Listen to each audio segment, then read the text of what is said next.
Assalamualaikum warahmatullahi wabarakatuh. Selamat malam semua. Baik, nama saya Ulfa Tanisa dari kelas 5B1. Malam ini saya akan mempresentasikan tentang optika. Dimulai dari pengertian optika. Optika merupakan cabang ilmu fisika yang mempelajari tentang konsep cahaya, terutama mengkaji sifat-sifat cahaya, hakikat, dan pemanfaatannya. Optika terbagi ke dalam dua bagian, yaitu optika geometris dan optika fisis. Yang pertama yaitu optika geometris. Optika geometris merupakan optika yang membahas tentang pemantulan dan pembiasan cahaya. Sifat cahaya sama dengan sifat gelombang elektromagnetik. Cahaya dan gelombang elektromagnetik dapat merambat dalam ruang vakum atau ruang hampa. Di sini contohnya ada pemantulan cahaya. Ada dua jenis pemantulan cahaya, yaitu pemantulan teratur dan pemantulan Baur, yang dimana pemantulan teratur terjadi ketika suatu berkas cahaya sejajar datang pada permukaan yang halus atau rata seperti permukaan cermin atau cermin datar atau permukaan air yang tenang. Lalu pemantulan Baur yaitu terjadi ketika suatu berkas cahaya sejajar datang pada permukaan yang kasar atau tidak rata sehingga dipantulkan ke berbagai arah yang tidak tertentu. Selanjutnya, pemantulan pada cermin datar.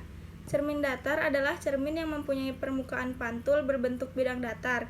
Bayangan yang dibentuk oleh cermin datar sama pantulan pada cermin lekung. Nah, di sini ada gambar 2.4, yaitu pemantulan pada cermin datar. Jadi kalau misalnya kita ngaca di depan kaca yang besar, itu pantulan kita tetap sama dengan bayangan kita. Bayangan kita tetap sama dengan tubuh kita, maksud saya. Terus ada cermin lekung. Adalah cermin yang mempunyai permukaan pantul berbentuk lekung. Cermin lekung dibedakan menjadi dua, yaitu cermin cekung dan cermin cembung.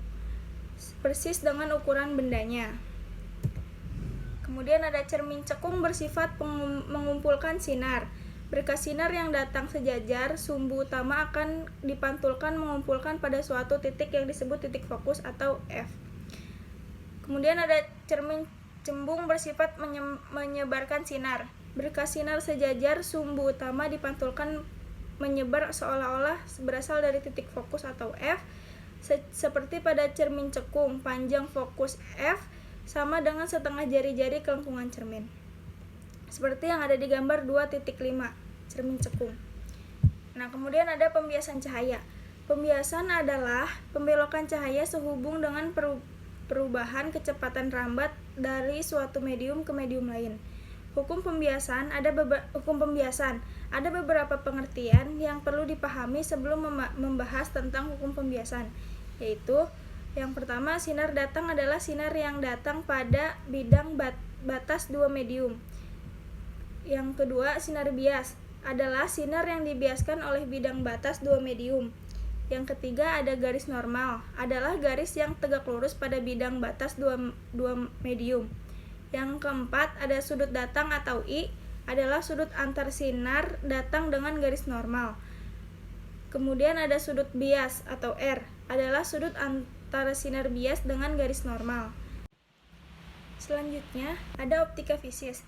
Optika fisis merupakan cabang studi cahaya yang membahas tentang sifat-sifat cahaya, interferensi cahaya, hakikat cahaya, dan pemanfaatan sifat-sifat cahaya. Yang pertama ada warna cahaya. Cahaya terdiri dari bermacam-macam warna. Hal ini dapat dibuktikan dengan piringan Newton atau Newton disk yang terdiri dari 7 macam warna, yaitu merah, jingga, kuning, hijau, biru, nila, dan ungu, atau yang bisa kita sering sebut yaitu Magico Hibiniu. Dispersi cahaya. Dispersi cahaya adalah peristiwa penguraian cahaya polikromatik putih menjadi cahaya-cahaya monokromatik merah, jingga, kuning, hijau, biru, dan ungu. Dispersi cahaya terjadi jika seberkas cahaya polikromatik atau cahaya putih jatuh pada sisi prisma. Cahaya putih tersebut itu akan diuraikan menjadi warna-warna pembentukan yang disebut spektrum cahaya. Nah, terus di sini ada interferensi cahaya. Interferensi cahaya adalah perpaduan perpaduan dua atau lebih sumber cahaya sehingga menghasilkan keadaan yang lebih terang atau interferensi maksimum, dan keadaan yang gelap atau interferensi minimum. Interferensi maksimum pada layar didapatkan garis terang apabila beda jalan cahaya antara celah merupakan bilangan gelap dari setengah panjang gelombang. Sedangkan interferensi minimum pada layar didapatkan garis gelap apabila pada jalan antara kedua berkas cahaya merupakan bilangan ganjil dari setengah panjang gelombang. Selanjutnya ada difraksi cahaya atau lenturan cahaya, yaitu peristiwa pembelokan arah sinar jika sinar tersebut mendapat halangan. Penghalang yang dipergunakan biasanya berupa kisi atau celah sempit. Selanjutnya ada difraksi pada celah tunggal, yaitu seberkas cahaya dilewatkan pada celah sempit. Cahaya yang keluar di belakang celah akan menjalar dengan arah seperti pada gambar. Gambar ada di gambar 2.20 dan gambar 2.20. Yang pertama difraksi cahaya pada celah tunggal dan yang kedua difraksi cahaya pada kisi. Penjelasannya yaitu difraksi pada kisi adalah peralatan yang memiliki celah yang sangat banyak dengan lebar celah dan jarak antar celah yang sama. Pola difraksi yang dihasilkan oleh kisi jauh lebih tajam bila dibandingkan dengan pola interferensi celah ganda maupun celah tunggal. Kemudian ada polarisasi cahaya, adalah pengkutuban daripada arah getar dari gelombang transversal. Dengan demikian tidak terjadi polarasi pada gelombang longitudinal. Berkas cahaya yang berasal dari sebuah sinar cahaya mempunyai arah getar bermacam-macam. Sinar semacam ini disebut sinar wajar. Bila sinar wajar ini dikenakan pada permukaan pemantulan mempunyai kecenderungan untuk memantulkan sinar-sinar yang arah getarnya sejajar dengan cermin sampai pada suatu sudut datang tertentu. Hanya satu arah getar saja yang dipantulkan, yaitu arah getar yang sejajar bidang cermin. Sudut ini disebut sudut polarisasi, dan sinar yang mempunyai satu arah getar saja disebut sinar polarisasi atau cahaya teleportasi linear. Cahaya teleportasi linear dapat terjadi karena yang pertama ada peristiwa pemantulan, peristiwa pembiasan ganda, dan peristiwa absorpsi selektif. Di sini ada polarisasi cahaya karena pemantulan. Polarisasi linear terjadi bila cahaya yang datang pada cermin dengan sudut 570, seperti gambar 2.23, polaritas karena pemantulan.